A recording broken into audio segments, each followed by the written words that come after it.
क्या अब डेफेमेशन यानी मानहानि केस के अंदर लोगों को जेल नहीं होगी? देखो, हाल ही में सुप्रीम कोर्ट में केस चल रहा था जहाँ पर जेएनयू के एक एक्स प्रोफेसर ने वायर के अगेंस्ट डेफेमेशन केस फाइल कर लगा था। वहाँ पर जज का रिमार्क आता है, now the time has come to decriminalise the defamation. देखो, सवाल ये है, क्या डेफेमेशन केस के अंदर आपको जेल हो सकती है?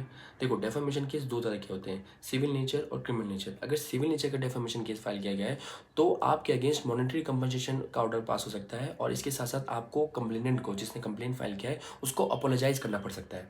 जब बात आती है क्रिमिनल नेचर का, तो यहाँ पर आपको जेल हो सकती है। देखो, जो क्रिमिनल नेचर होता है वो सेक्शन 356 ऑफ बीएनएस से डील होता है। पहले ये आईपीसी की 499 और 500 से डील होता था। इसके अंदर 2 साल की पनिशमेंट हो सकती है।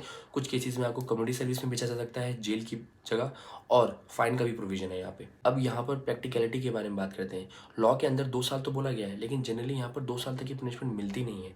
हार्डली बहुत रेयर केसेस के अंदर होता है कि 1 साल से ज़्यादा आपको पनिशमेंट मिल जाए। जनरली क्या होता है कि 2 या 3 महीने की पनिशमेंट मिलती है और फाइन भी आप पे इम्पोज होता है। तो ये याद रखना, अगर आप कभी भी व्हाट्सएप ग्रुप में या फिर पब्लिकली किसी को भी डिफेम कर रहे हो, इवन अपने दोस्तों को भी डिफेम कर रहे हो, तो वो आपके अगेंस्ट क्रिमिनल नेचर का डिफेमेशन केस फाइल कर सकता है, जहाँ पर आपको जेल हो सकती है।